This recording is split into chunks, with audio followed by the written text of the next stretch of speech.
Tuesday evening, we arrived at the hotel, the Wind Creek Convention Center, where the N-Scale convention would take place. Got checked in with no problem, and once we kind of got settled, it did not take us long to check out the app and saw that there were already room sales open. So this was a first for Michael. He had never attended room sales before, so he was pretty excited, as was I. I will have to admit, this year, room sales were excellent. I have not seen this many good room sales since 2019 when the convention was in Chicago.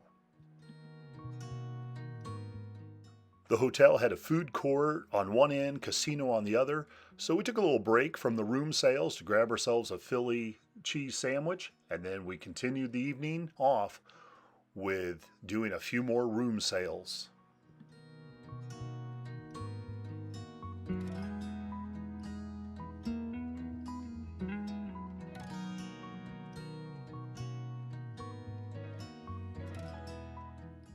Wednesday was layout tour day.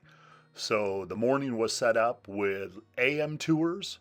Then we would come back to the hotel, grab a quick box lunch, and then there would be PM tours. The first layout we saw was a multi-deck N-scale layout.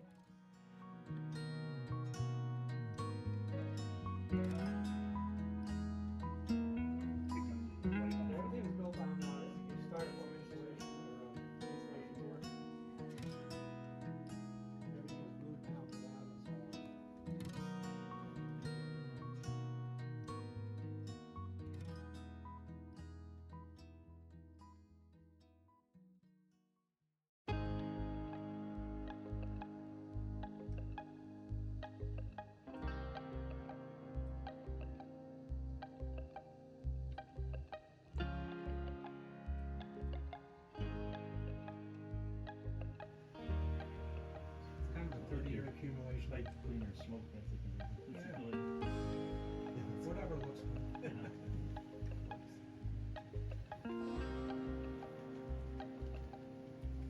When this train comes back, it'll come back down to lower grade, then it's. everything over the fireplace is just a branch, a spur. We used to use that fellow saw over the fireplace there, but we haven't used it in years, so I just put a lift out section of this. Okay, but I mean that track is just a snug end. No, it's a double track main line. The train will run over there.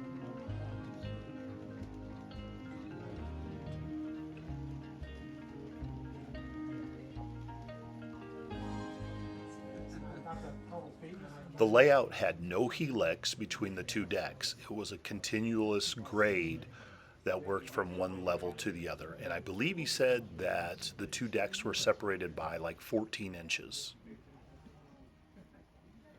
He did add on to his layout at one time, running across this section that could be removed over the fireplace to another area on the other side of the basement that had kind of a coal mine and a quarry.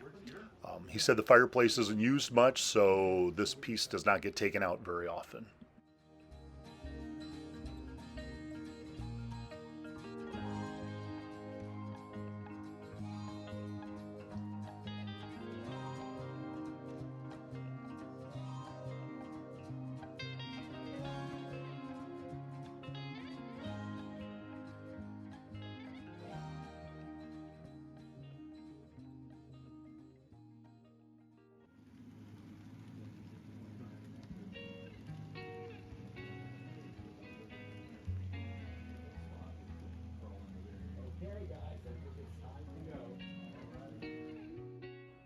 Our second club that we visited was the Nazareth Area Society of Model Engineers.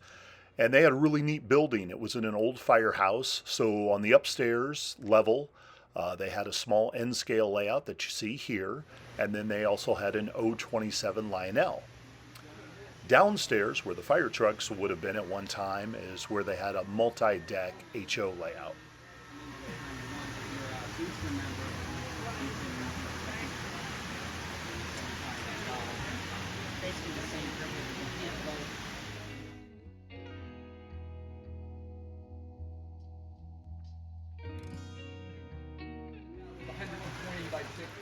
And like most Lionel railroads, the trains ran very fast and they had all the push buttons with the animations along the fascia that they encourage you to try.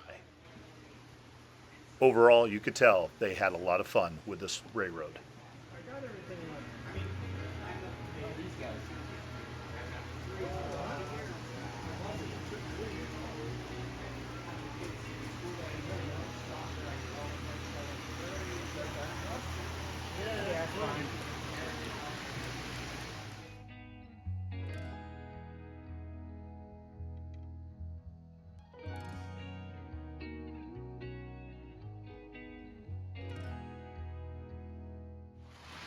They even had a small Thomas layout that I'm sure is a hit with the kids. As you head downstairs, that's where the HO layout is.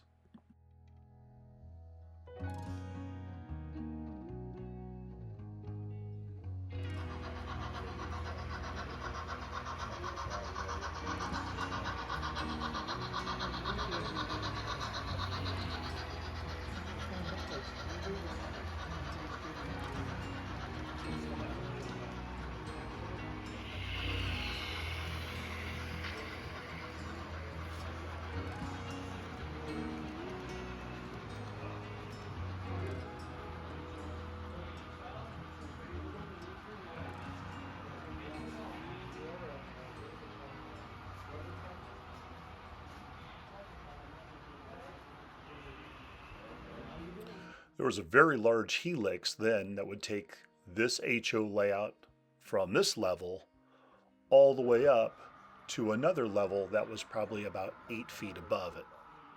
And so up here they had hump yard, they had some other staging areas. They essentially could run the two different levels as two separate railroads if they needed to.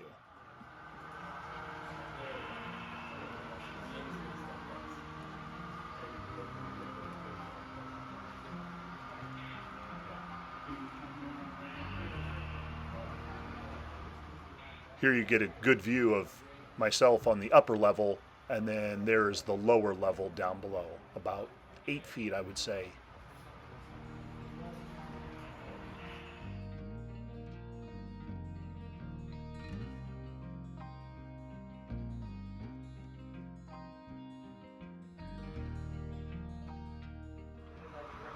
I had just missed the switch engine sending about 3 cars over the hump yard.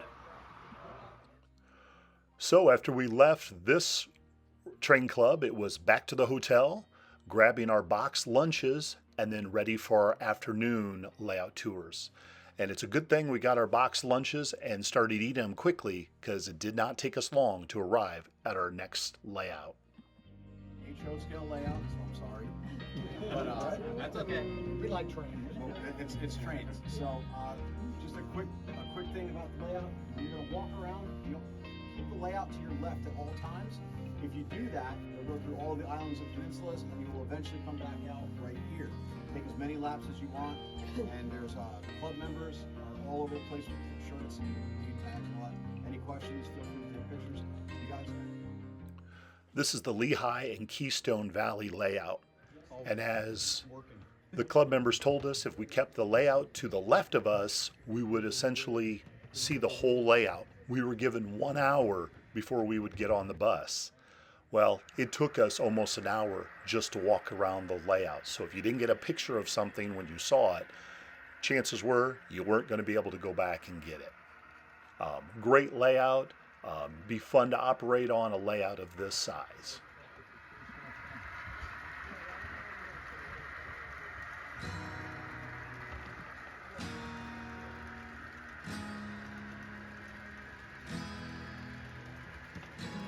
Typical, is this your train? Is yours? How long do the trains typically run? About? So, it's like club, like club cars? Yeah. Or like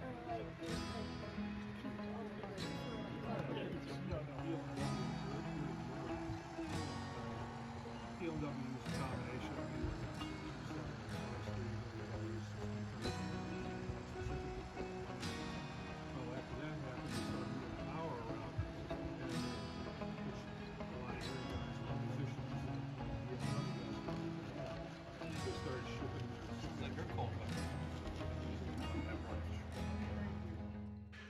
In listening to the club members as we walked around, a typical operating session for them, they run about 54 trains on their timetable. And whatever they cannot get done during one of their op sessions, wherever that train is on the railroad, that's just where it stops.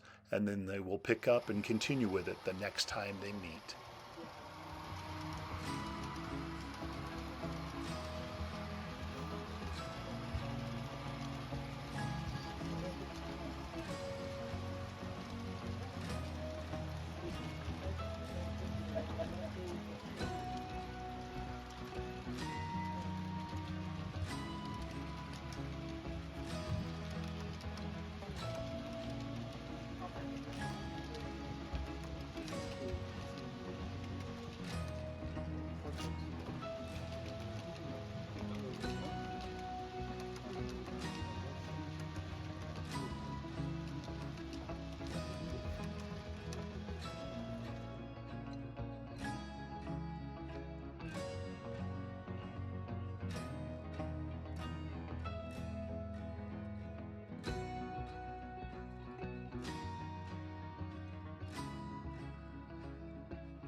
The railroad is fully signaled, and they do have a dispatcher that has several panels that can dispatch the trains and set signals.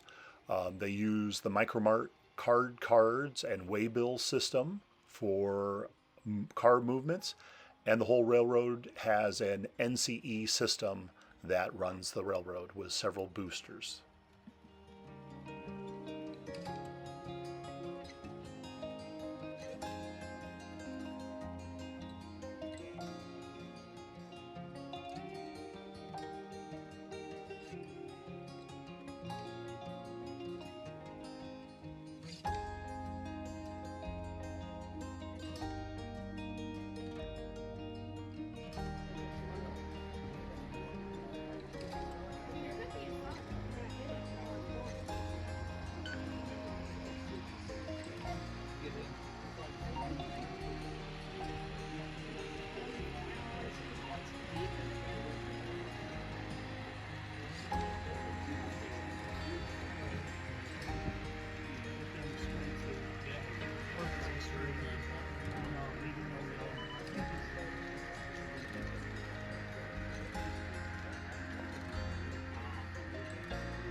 On this particular yard, they had an east and west bound hump yard for classifying cars.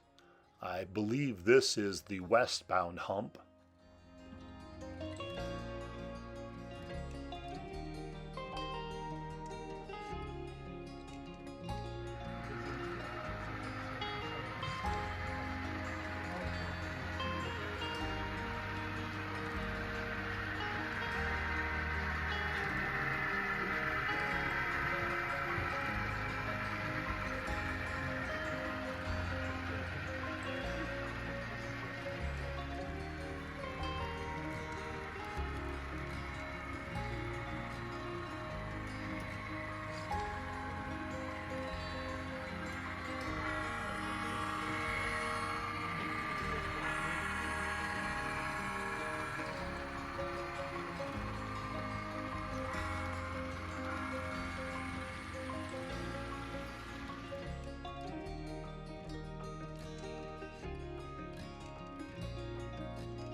Here you get to see a picture of what the dispatcher center looks like for the railroad. It essentially is encased in the layout, but you can also crawl underneath the benchwork to access it. The next layout that we visited was the Black Diamond Model Railroad Club. They had multiple scales. This layout here had O2 rail closest to the aisle. Then as you moved into the layout, it had O3 rail. And then every once in a while, there were a couple loops of American Flyer. And so it kind of offered a little bit of everything to those large scale modelers. Then the upstairs is where the HO layout is. As far as I could figure, looking at the building, this looks like it was an old church at one time.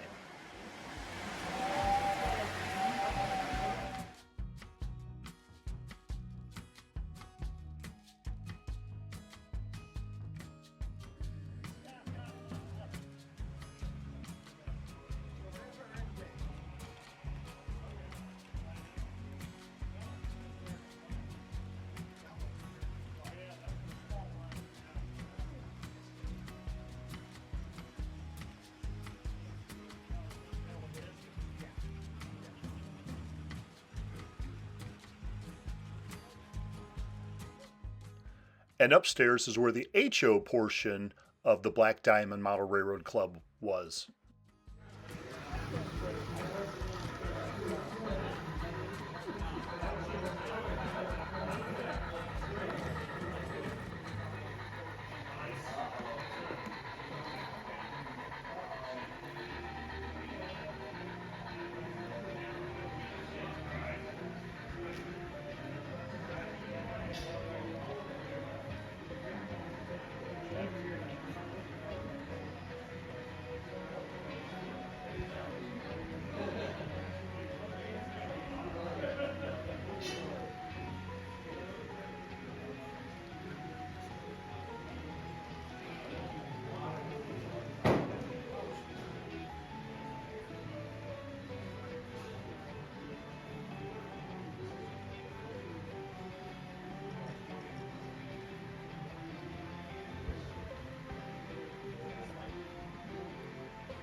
When the bus arrived back to the hotel, we had to quickly turn things around to pick up our registration information. I also had a model that I wanted to enter into the model contest. And we also had a few items that we were dropping off for the live auction. And so kind of a conflict sometimes when there's layout tours going on at the same time registration opens, but luckily the bus made it back early enough that we could get all those things accomplished. So we knew it was going to be a busy evening, so we quickly grabbed a bite to eat before the evening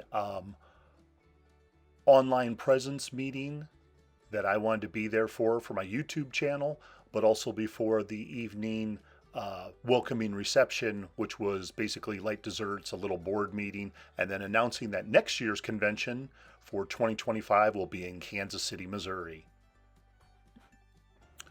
Just one correction though, on this flyer, they made a mistake on the dates, so the dates are not accurate. And if we hadn't gotten enough trains that day, we ended the evening with going to several room sales once again. Well, I hope you have enjoyed this second part of our N-Scale trip. Happy railroading to you all. Thank you.